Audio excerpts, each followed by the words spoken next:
Hello everybody, good morning. And today I thought that I'll share with you. This is a book, 7 Military Classics of Ancient China. I bought this book a few years back.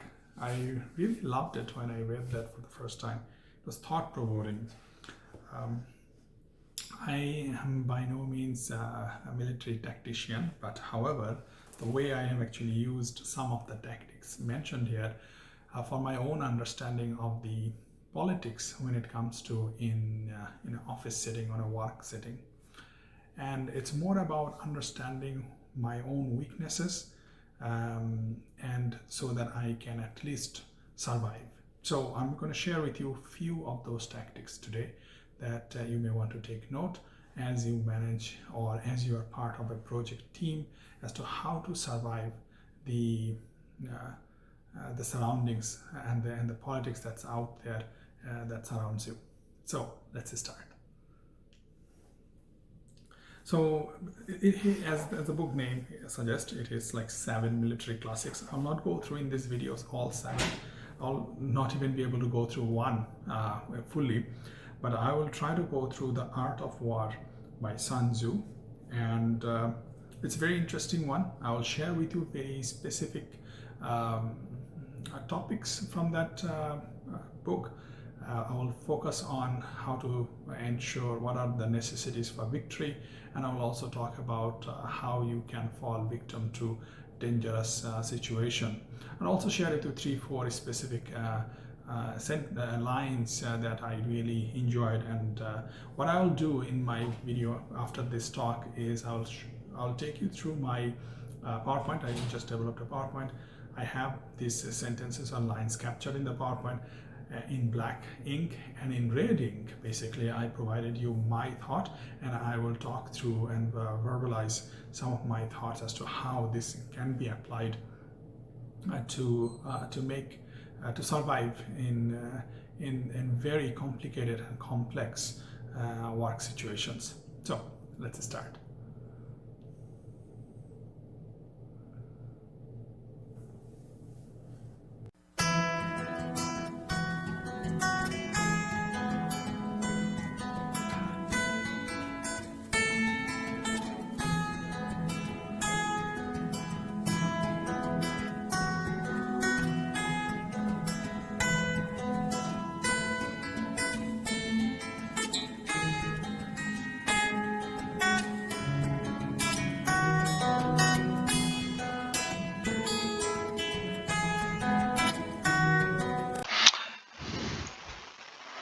Hello everybody. So here is The Art of War for project management. So anything that is in black ink, that's coming from the book that I was showing you before in front of camera. And anything that is in red, basically that is my 2 cents about that sentence as to how we may be able to apply that when it comes to project management. So when you surround an army, leave an outlet free. Do not press a desperate foe too hard. Always make friends, even with whom you are competing. So in our work or at our home, maybe our neighbor, whoever that may be, if there is a competition going on, even if you do not want to compete, maybe the other party is competing with you, and you can see that, you can hear that, you can understand that. Make sure that you are still be friend with that individual. Don't make the other individual feel like you are competing too hard. Always make friends. It will pay you lots of benefits over time. Energy may be likened to the bending of a crossbow. Decision to all releasing of a trigger. Decision is key. That's what I want to focus on here. You will notice that in project development, execution, there are lots of people who wait until they have all the information, or at least they say that they need more information to make a good decision. So make decisions even when you don't have all information is key. For example, think about the COVID pandemic. When COVID pandemic hit, not all information was available. The countries that did really well made lots of good decisions early. And when I say good decisions, it doesn't mean that they made decisions based on all information, data analysis, this and that. They did not get themselves into paralysis by analysis mode. What they have done is they made the common sense decision based on the information that they had. And those are the countries that did relatively well. What comes to my mind is South Korea, Israel, and Australia, New Zealand, and so on. The clever combatant looks to the effect of a combined energy and does not require too much from individuals. Hence, his ability to pick out the right man and utilize combined energy. This is so good, in my view. Two heads are always better than one. Always focus on bringing people together. And it kind of lines up very nicely with the next one that I have here. Hence, the enlightened ruler is heedful, and the good general full of caution. Meaning, listen carefully to your team, your peers, your superiors, your subordinates. Diversity is strength. People in your team may bring diverse perspective, different perspective, not necessarily the perspective that aligns with you, maybe not necessarily what you want to hear, but it is important that you hear that in any way. Welcome that aspect that people are empowered to tell you what they really think. It will give you lots of different perspectives and allow you to make good decisions overall. So the next ones are 5 essentials for victory. He will win who knows when to fight and when not to fight. Pick your battles. I think that's a very old saying, is that pick your battles. Be mindful of what you are picking and who you are fighting. He will win who knows how to handle both superior and inferior forces. In this case, be ready to work on big as well as small projects.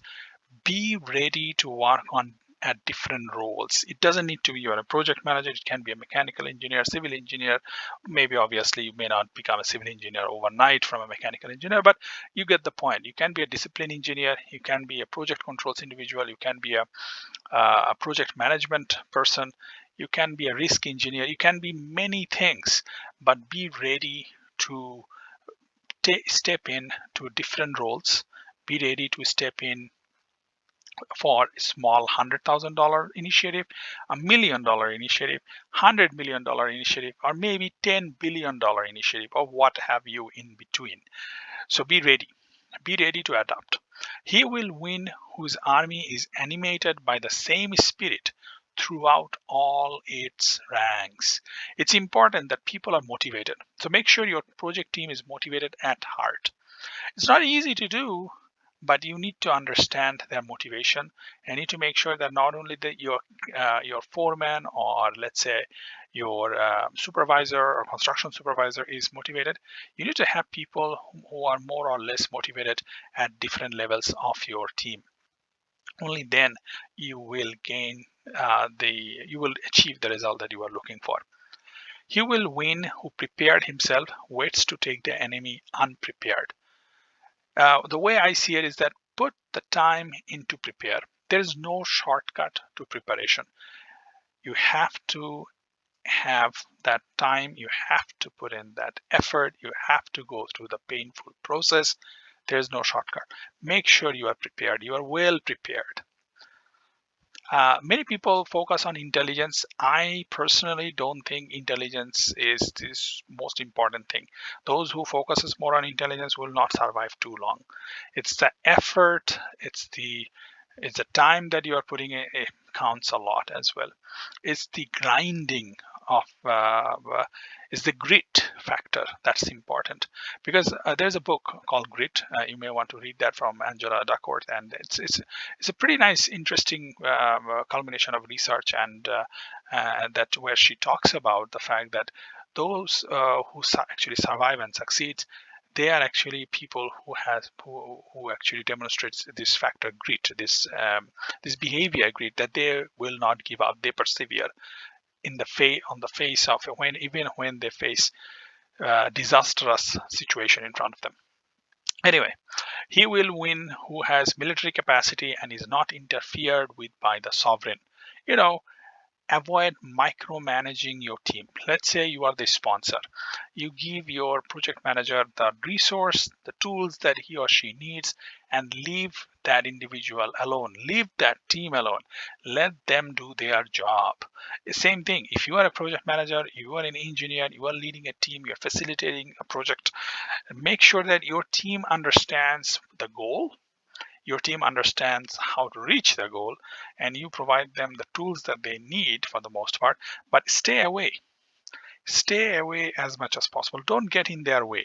Remove obstacles, that's your role, but don't micromanage them. Let them do their job. They will be able to make you happy if they can do their job on their own. You have to trust them. Okay, 5 dangerous faults which may affect a general. So, recklessness, which lead to destruction. Use methods and plans, not brute force. Always be mindful of that. Your plan may not be perfect, that's okay, but think about your plans. Think about how to go about and achieve something. Don't be reckless, even when you think that something is super easy. Cowardice, which leads to capture. Not be fearful, be courageous. Don't give in. Don't be always afraid to do something. If you are doing something, you know what? You will make some mistakes. Everybody makes mistakes, but don't be afraid. A hasty temper, which can be provoked by insults. Bad days are part of project. Bad days are part of life. You and I, we will all have bad days if we are doing something. If we are doing something, we will all have bad days.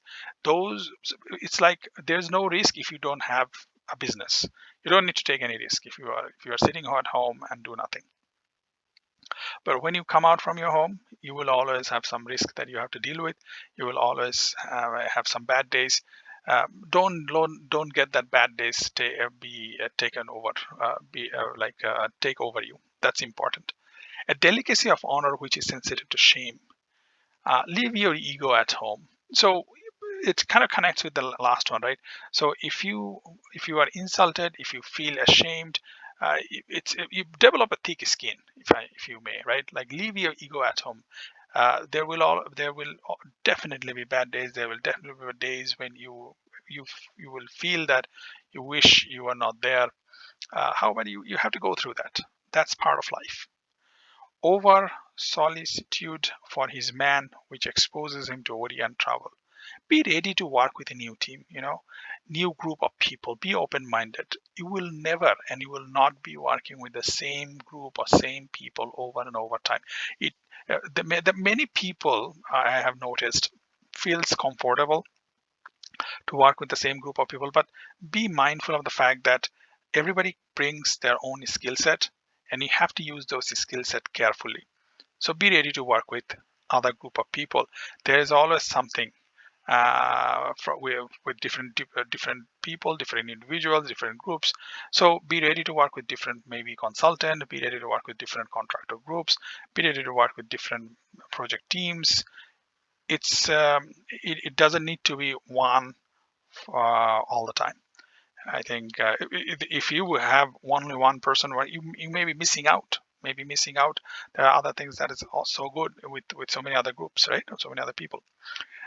So hopefully you like this, and I'll bring more from the 7 military classic of ancient China in the coming days.